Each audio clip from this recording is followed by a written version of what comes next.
बिहार विधानसभा में जो दल बदल रोकने का कानून बना हुआ है ना, उसकी धज्जी नहीं संविधान की के साथ मजाक हो रहा है। पहले प्रहलाद यादव, चेतन आनंद और नीलम देव, यहीं से ना शुरुआत हुई थी। ये लोग तुरंत जाकर बैठे तो सचमुच में बहुत हताशा हो गई थी विपक्ष में कि सीएम की कुर्सी जहां है वहां जा पहुंचे। और अभी बैठते उसके पहले ही स्पीकर का रौद्र रूप देखने को मिला।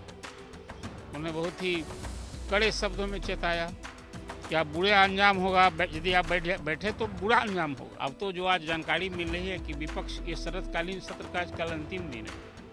अब विधायकों, जो विपक्ष के विधायकों से जो बातें सुनने को मिली कि जब बैठने के लिए कोई निर्धारित सीट का कोई अब मानदंड नहीं रह गया है और जो जहां बैठे तो हम लोग कल सत्ता पक्ष में बैठे। ये बड़ी बात कह रहे हैं आपकी, विपक्ष के विधायक प्लान कर रहे हैं कि कल वो सत्ता पक्ष की तरफ कल जहां मंत्री बैठते हैं, जहां सत्ता पक्ष के विधायक बैठते हैं, वहां कल राजद कांग्रेस सारे विधायक उस पक्ष में। बिहार विधानसभा शीतकालीन सत्र के चौथे दिन आरजेडी विधायक भाई वीरेंद्र ने सदन के अंदर तब बवाल खड़ा कर दिया जब वो सीएम के कुर्सी के बगल में जाकर खड़े हो गए और कहने लगे कि हमारे पार्टी के जो विधायक हैं वो सत्ता पक्ष में जाकर बैठते हैं, जबकि उनका सीट अलॉटमेंट हमारे तरफ है, कहीं भी जाकर के बैठ जाते हैं, तो हम लोग भी कहीं पर बैठेंगे, इससे क्या ही मतलब है। हमारे साथ senior journalist Arun Pandey sir हैं, आप अंदर बैठे थे सदन के अंदर में, जो जितनी भी घटनाएं हुई आज, जितना भी बवाल मचाया गया विपक्ष की तरफ से, सब कुछ काफी करीब से देख रहे थे। क्या लगता है, क्या कहना है उस पर, और क्या विपक्ष उसको लेकर? बिहार विधानसभा में जो दल बदल रोकने का कानून बना हुआ है ना, उसकी धज्जी नहीं संविधान की के साथ मजाक हो रहा है। दल बदल कानून ही इसके लिए बना था कि इस तरह से पाला बदल की छूट नहीं है। कोई पार्टी का विधायक यदि पार्टी के व्हिप का उल्लंघन करेगा तो उसकी मेमोरी चली जाएगी। और ये तो यहाँ खुलेआम, आपको याद होगा फरवरी महीने में जब फ्लोर टेस्ट होना था, नीतीश कुमार को सदन में बहुमत साबित करना था, एक और तेजस्वी पहले से भी सच पूछिए माहौल बनाने की भरसक कोशिश की थी कि नीतीश कुमार ने जो राजद से 17 महीनों की दोस्ती समाप्त की है, तो एक खेला भी बाकी है। मतलब वो एक तरह से कहीं इशारा कर रहे थे कि सत्तारूढ़ दल में टूट होगी, फूट होगी और सरकार नीतीश कुमार बहुमत नहीं साबित कर पाएंगे। खेला हो गया राजद में ही कि आपको याद होगा 3 विधायक राजद के और 2 विधायक कांग्रेस, 2 विधायक कांग्रेस, विधायक राजद, 7 विधायक किए थे। लेकिन तत्काल पहले प्रहलाद यादव, चेतन आनंद और नीलम देव, यहीं से ना शुरुआत हुई थी।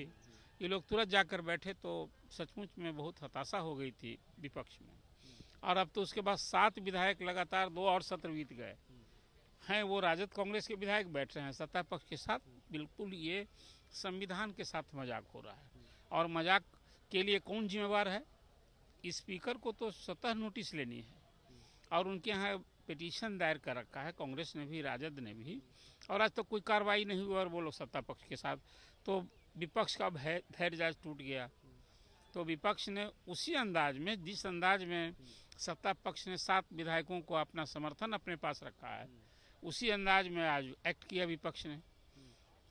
राजद के नेता पूर्व मंत्री आलोक मेहता ने पहले इस इशू को सदन में उठाया कि भाई सदस्यों के सीटिंग अरेंजमेंट, सबके सीट निर्धारित हैं, आप इसको सुनिश्चित कीजिए। विपक्ष के विधायक सत्ता पक्ष में बैठे दिख रहे हैं, कैसे हो सकता है? बहुत शोरगुल हुआ तो स्पीकर ने कहा भी कि नहीं, विधायकों की जो सीटें जहां निर्धारित हैं उन्हें वहीं बैठना चाहिए। लेकिन कहने से और फिर हो क्या रहा है, उसी में अब भाई वीरेंद्र की चर्चा आपने कर दी कि ऊर्जा के सीएम की कुर्सी जहां है वहां जा पहुंचे। और अभी बैठते उसके पहले ही स्पीकर का रौद्र रूप देखने को मिला। उन्हें बहुत ही कड़े शब्दों में चेताया कि आप बुरे अंजाम होगा, यदि आप बैठे तो बुरा अंजाम होगा। और फिर उसने मार्शल को निर्देश दिया कि इनको निकाल बाहर करो। जो आज स्पीकर का अंदाज था, वो बहुत कम ऐसे अवसर आते हैं स्पीकर इस तरह से चेयर से रौद्र रूप दिखते हैं। फिर इसके बाद भी हंगामा थमा नहीं और हाउस एडजॉर्न कर देना पड़ा। अब एक सवाल उठता है कि क्या यही विपक्ष का विरोध अंत हो गया, या जो पाला बदले हैं उनका मामला सेटल हो गया? कदापि नहीं। देखिए, स्पीकर के यहाँ जो उनकी मेमोरी समाप्त करने के लिए जो आवेदन है, उस पर तो स्पीकर को कोई न कोई 2 टूक फैसला लेना होगा, और वो फैसला कहीं उन विधायकों के पक्ष में जाता नहीं दिखता है। वो जो अर्ध न्यायिक कोर्ट है स्पीकर का, ये फैसला कानूनन उन्हीं को लेना है। और अब तो यदि पार्टी संतुष्ट नहीं होगी तो मामला हाई कोर्ट, सुप्रीम कोर्ट तक भी जाएगा। लेकिन फिलहाल जब तक फैसला नहीं लेते हैं, और उसमें समय सीमा निर्धारित नहीं है कानून में, इसलिए मामला अभी तक अटका लटका पड़ा है। अब तो जो आज जानकारी मिल रही है कि विपक्ष ये शरदकालीन सत्र का आज कल अंतिम दिन है।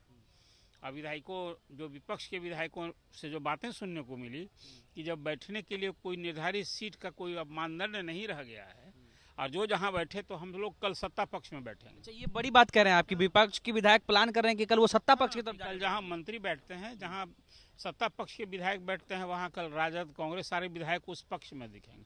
मतलब हाँ पक्ष में बैठ करके कल एक सामूहिक विरोध जताने की अब तैयारी है। कल एक बार फिर से बिहार विधानसभा में बवाल मचेगा। शरदकालीन सत्र का जो अंतिम दिन संभवतः फिर कहीं इसको लेकर हंगामे की भेंट चढ़ेगी। आज तो कुछ ही क्षण के लिए हंगामा हुआ और सदन की कार्यवाही स्थगित करनी पड़ी। कल तो फिर हाउस चलेगा कि नहीं चलेगा, कहे विपक्ष का जो तेवर मुझे दिख रहा है वो कहीं हंगामा थमने की स्थिति नहीं दिखती है। और ऐसे भी जो बातें मैंने आपसे बताई कि दल बदल रोकने वाला जो कानून है उसमें जो विधायकों ने पाला बदला है, आप बताइए वो सारों अभी राज्य 20 सूत्री कमेटी के मेंबर हैं, उनको राज्य मंत्री का दर्जा मिला हुआ है, सबको पुरस्कार और तोहफा भी मिल गया है। तो एक तरह से खुले तौर पर ये दल बदल को तो बढ़ावा देना ही कहा जाएगा। तो अब तो कल जो विपक्ष का आज का जो तेवर है, मुझे लगता है कि कल यदि ये विरोध होगा तो अब तो ये सत्र का अंतिम सत्र है। चलिए, तो बिहार विधानसभा शीतकालीन सत्र के आखिरी दिन फिर से बवाल देखने को मिल सकता है। विपक्ष सत्ता पक्ष में बैठकर विरोध जता सकती है, यानी कि कल सदन एक बार फिर से हंगामेदार होने वाला है। निकेत कुमार, बिहार तक, पटना।